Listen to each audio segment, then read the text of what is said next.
1, 2, 3, 4, 5, 6, 7.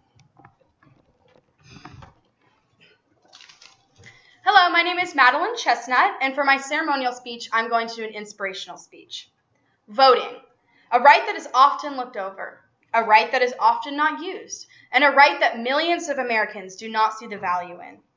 According to the Center for the Study of the American Electorate, only 57.5% of all eligible Americans voted in the last 2012 election. That breaks down to 93 million Americans who did not vote. Why is this happening? Why do so many Americans not cast their vote with pride and realization that they have a say in how their country is governed? Many people are angry and complain about local and national laws that are made. But they don't really have the right to be angry if they didn't get up, take 1 hour out of their day, go to their nearest voting place, and cast their vote. If those 93 million citizens actually voted, our country might look completely different today. While I'm not commenting on the outcome of the election or stating my political views in any way, Andrew Lax stated one of my absolute favorite quotes. Bad officials are elected by good citizens who do not vote.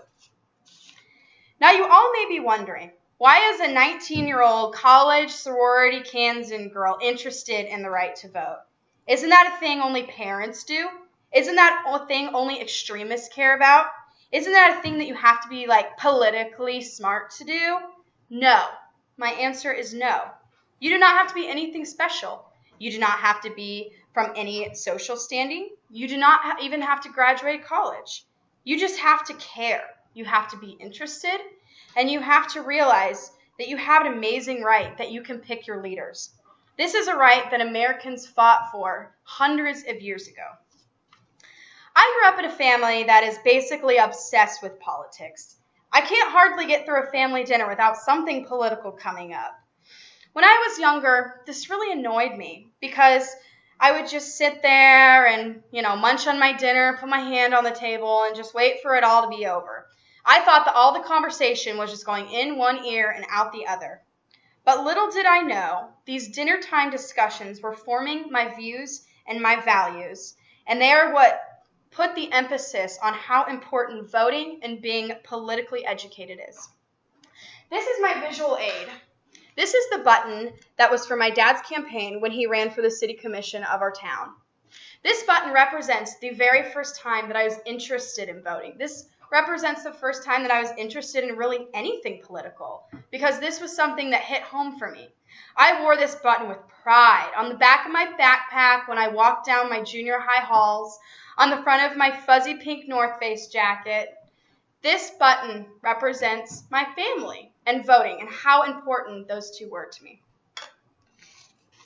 Now, this may be a touchy subject, but I know every single person in this room heard this spread across all of the news stations, across the covers and headlines of newspapers.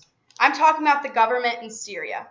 I'm talking about repressive governments without democracy. How they didn't take action when their citizens were being brutally murdered from bombs with nails in them. And I'm talking about how in Saudi Arabia, they're still ruled by a royal family where their women aren't even allowed to drive cars. While these examples are extreme, I just wanted to reiterate and show how truly lucky we are to live in a society where our voices are encouraged, where we can decide choices about our government. Why wouldn't you want to say? Why wouldn't you want to look at your elected official and say, I voted for them? And if your official didn't win, you could say, I supported them. I exercised my right. I played a part in democracy, and maybe next time others will support too.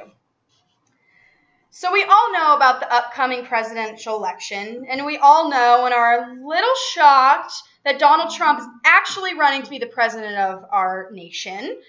But in all seriousness, take a minute out of your busy schedule and do a little research on the candidates and see what they stand for.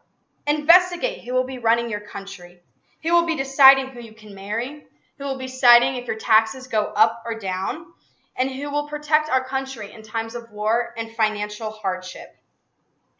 They will be deciding the laws that change your life. This is your country. This is your life. Take control and have a say in who runs it. Thank you. 1, 2, 3, 4.